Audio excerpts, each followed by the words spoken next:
Somebody in our valley that said once, one day, and this may have changed now because of the legacy project, but one day the conservation easements may be the only hangout for the wildlife. Before, the natives here, the people who lived here, they had access everywhere, and then people come in and buy, and then they build a fence, no trespassing signs, and there goes the access. And get on the horses and go out through and get up on the mountain there, and now they're fenced off or there's no trespassing, so you got to haul your horses around for 20 miles or 10 miles or something. But in the old days when the deer would migrate from up in this country down to the south facing slopes on Lion Creek and all that, they had to cross the highway maybe once. Now, because of these big impact loggings and stuff, they cross somewhere between 13 and 20 times.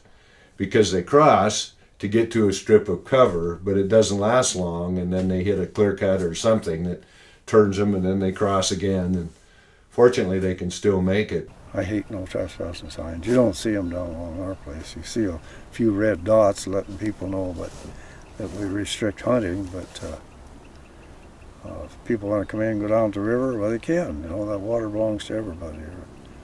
Just I hate no trespassing signs.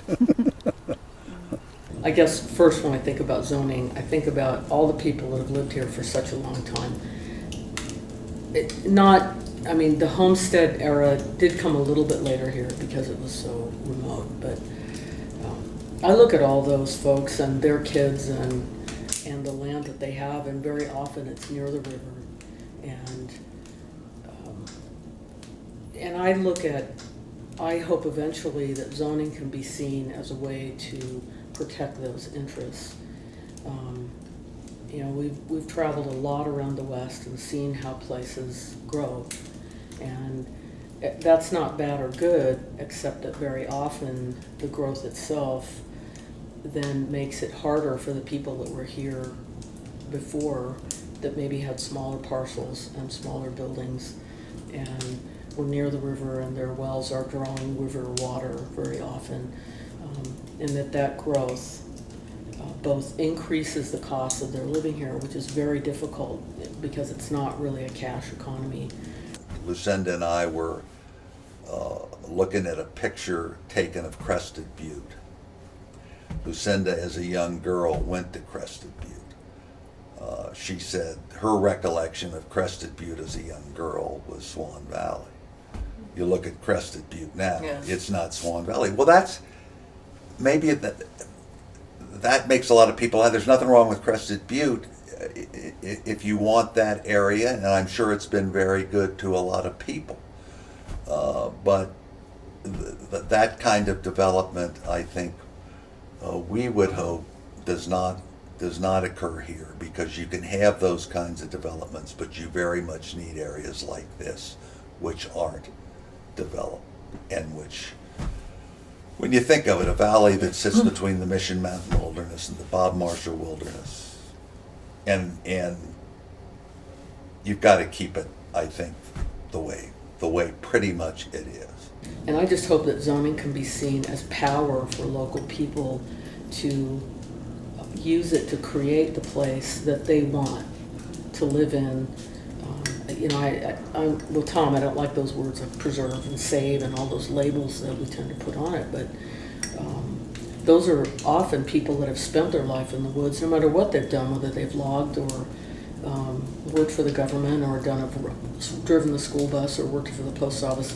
But they're the ones that have been out in the woods and have made their living in the woods, have hunted and fished, and both for their own sustenance and for recreation and their living. And our hope is that whatever happens in the valley, that the essential nature of the valley will be preserved.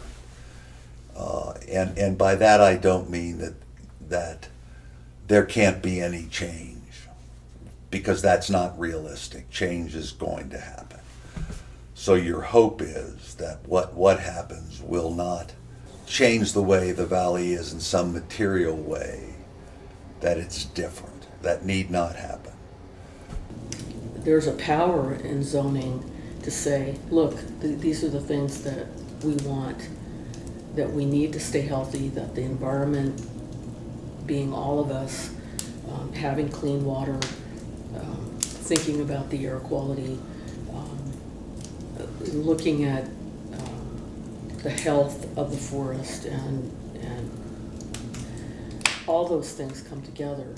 I think in the Swan, what has impressed me is the way the forest heals itself. I mean, in reality, you can be pretty rough on it, and it comes back. And in our place, it's been interesting to watch it as it grew. It wasn't. There was a lot of trees on it when we bought it, but it had been logged in the 60s with small portable sawmills, and they'd done a pretty tough job on it. They were big slash piles, and that's all, but they didn't take the fir and larch. So now you have a nice stand of big fir and larch. In our place, the old homestead clearing had grown back in, but it wasn't merchantable when they logged in the 60s, and so now it's bigger trees. It's amazing how these trees put on wood. I like to think that the nearest 1,000 acres is my backyard, so I can go out and hike to the north, the east, the south, and the west, and know that that's there for me to have and to enjoy. That is really something spectacular.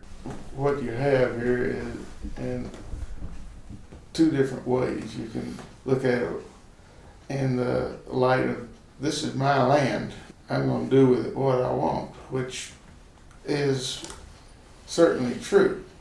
Or you can look at it as, I'm going to be here on this earth for a given period of time. I have become entrusted with a responsibility for looking after this piece of earth that I'm presently on for a period of time. But it's ultimately not mine. It's going to go, somebody else is going to have it after I do. So I am, in essence, a caretaker of the place while I'm here. And I think I hope that's how we choose to look at what we do on our land.